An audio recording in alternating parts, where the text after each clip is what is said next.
I am on the last one when I did the Christian song, "What a Friend We Had in Jesus." I said that once a month we used to sing at church, and I used to, a lot of the time I sang "What a Friend We Had in Jesus." From time to time, I used to sing Billy Joel's "Piano Man," and I really love the song. I haven't sang it for years, but because you said you love my singing, that really touched me so deep. So I thought I'd sing a couple of songs to you. So as you know, I've got this bad cough, and certainly when I do videos, the cough even comes worse. So my voice isn't the best, but I'll try and sing this song.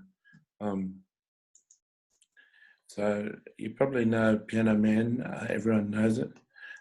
And it's no music, but I'll just give it a crack. So it's 9 o'clock on a Saturday. A regular crowd shuffles in. There's an old man sitting next to me, making love to his tonic and gin. He said, "Son, can you play me a memory? I'm not really sure how it goes, but it's sad and it's sweet, and I knew it complete when I wore a younger man's clothes. Sing us a song, you're the piano man. Sing us a song tonight, where we're all in the mood for a melody, and you've got us feeling alright. Now John at the bar, he's a friend of mine. He gets me my drinks for free. And he's quick with a joke and to light up his smoke. But there's some place that he'd rather be. He says, "Bill, I believe this is killing me." As a smile ran away from his face. "Well, I'm sure that I could be a movie star if I could just get out of this place. Now, Paul is a real estate novelist who never had time for a wife. Now he's talking with Davy, who's still in the Navy and probably will be for life. And the waitress is practicing medicine. Not medicine, politics. And the businessman slowly gets stoned. Yes, they're sharing a drink they call loneliness. I know about that drink. But it's better than drinking alone. Sing us a song, you're the piano man. Sing us a song tonight. We're all in the mood for a melody, and you got us feeling alright. Well, it's a pretty good crowd for a Saturday, and the manager gives me a smile, 'cause he knows that it's me that been coming to see, to forget about life for a while. And the piano, it sounds like a carnival, and the microphone smells like a beer. And they sit at the bar and they put bread in my jar. And they say, "Man, what are you doing here? Sing us a song, you're the piano man. Sing us a song tonight. We're all in the mood for a melody, and you got us feeling alright." Well, I'll tell you a little story now, because I'm a bit of a storyteller, and as I write my books, I always tell stories, like you read in the Angel book, that they're all stories. I was in a service station at DY in Sydney when I was training a guy how to do the night shift, and he's an American guy. And Billy Joel's "Piano Man" came on the radio, and I sang my heart out. I sang the song. When I sing us a song, I'm the piano man. I go down, and Billy Joel goes up. But I adjust it for my own range. And he said, "That's probably one of the best renditions I've ever heard, Matthew." And I said, "What do you mean?" He says, "I've heard a lot of renditions of that song, mate." And I said, "Why?" And he said, "Because I'm a personal friend of Billy Joel's. Heard a lot of people sing it." And I said, "Don't bullshit me, you Americans, you're bloody full of bullshit." And he said, "No, I'm serious. I'm his friend." And he said, we got through the banter back and forth, and then finally I accepted that he was. And he said he used to work in a suit shop selling suits at Rhode Island, New York, where Billy Joel started. And he said Eddie Murphy, the comedian who was in 48 Hours and that cop show, Beverly Hills Cop and stuff, he said Eddie Murphy used to sell shoes, and when Eddie Murphy sold some $300 shoes, he used to say, do you need a new suit? And if the person said, yeah, they knew a new suit, he'd say, go up and see my friend Mike at the suit shop and tell him Eddie sent you and you'll get a 20% discount on your suit. And they used to refer people, and when he sold a good suit, he'd say, do you need some nice new shoes? The person said, well, yeah. And so we'll go down to the shoe shop, such and such, and see Eddie and tell him Mike sent you, and you'll get a 20% discount. And the person would go, great. So these high-end clients selling a $10,000 suit and then getting down for some $400 shoes, they used to share clients and look after each other. Well, on a Friday night, Eddie and this Mike guy used to go down to a piano bar when Billy Joel was in that piano bar that he made that song up. And Dave and the waitress and the barman, and they were all real characters, and that was their names. And when Billy Joel got famous, he named all these people, and they used to go down, and they were good friends with Billy. And Billy Joel's got another song. I had a friend that moved on the West Coast, got sick of the American way, packed his shop, moved to the West Coast. Now he gives them stand-up routines in LA, and that was Eddie Murphy, and Billy Joel's really big to me. He is one of my favourite people. So that's just a little story about Billy Joel. And I was at an Amway conference like 6 months before then, and don't kill me because I was in Amway. And this guy said, you need to write your goals down, and if you write them down, they'll come true.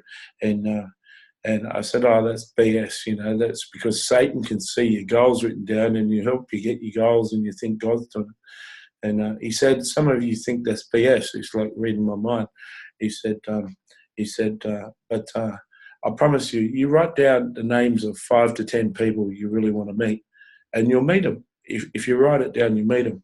And at the time, I don't know, you're young, but Peter Garrett was Midnight Oil. I don't know if you know any Midnight Oil songs, Amber. Anita might know them. But they were around 25 years ago, 30 years ago when I used to surf. And so I wrote down Peter Garrett, Midnight Oil, and then I wrote Billy Joel. And the next week I was in Manly. I was crossing a street and ran across the street into the medium strip against the lights. And Peter Garrett ran across and stopped at the same medium strip, like a foot away from me. I said, oh, Peter Garrett, cool, man. We used to listen to music when we were going up in the big surf and huge surf, and we used to crank it up and get in the mood, and we'd go out. We'd be the first ones out in the huge surf. You used to get our adrenaline going, man. Yeah, cool, man. Great. See you later. He says, see you later. Bye-bye. I said, holy shit. Within 1 week, I met him. And then this guy in the service station said, Billy Joel's coming here in March. I'll put you down at a sit-down meeting with him, and we'll have dinner together. I'll introduce you and tell you that you sang this good rendition of Piano Man. And I started crying. I said, I can't handle it, man. I couldn't meet Billy, it'd be too much for me. And then 3 months later, I was with a family in the Amway business, and I was talking about Billy Joel again because Billy Joel was always on my heart. And they said, we're American family. My mum and dad are Americans, and we're good friends with Billy Joel. When he comes in March for a concert, you can come around to our place for dinner and you can meet Billy. And I said, no, I'll cry. If I meet him, I'll cry. And so Billy's really important to me, and he's got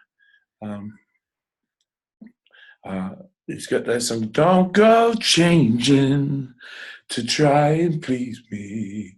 Don't change the color of your hair. don't go, or whatever the song is. I should get the lyrics for that and sing that song to you. That's one of my favorite songs. But, you know, washed up on the beach, barely alive, wishing the undertow would stop. How can a man take any more? Oh, there's nothing else I can do, 'cause I'm doing it all for Lena. There's nothing else I can do, 'cause I'm doing it all for Lena. Washed up on a beach, barely alive, wishing the undertow would stop. How can a man take any more? And I remember that was so prophetic, because one time I was swimming with my wife, and I looked back at the shore and I said to my wife, she was gorgeous too. If you saw some photos of when she was young, and I looked at the shore and I said to my wife, I don't want you to panic, but we're in a rip, and I'm going to have to call a surfer on the shore to come and get us, because you'll drown if we get pulled out in this rip. So I'm okay, but you'll just have to wait and be careful, and wait for me to get a surfer to come and see. And she pushed me under and started panicking, and pulled myself up and pulled her and said, "Now listen, hold on there, just hold on." And I called the surfer, and he came out and got her, put her on his surfboard, and then I swam in myself. And then when I swam in, I was washed up on the beach, barely alive, wishing the undertow would stop. How can a man take any more? I told my wife then, I said, "You're going to stay with me, don't ever leave me. I saved your life today." And she left me anyway, but broke my fucking heart.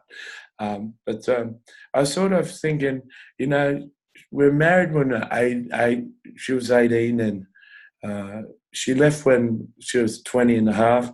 And sort of, I've gone on another 25 years, and I still got the 20-year-old wife now, even a more gorgeous one.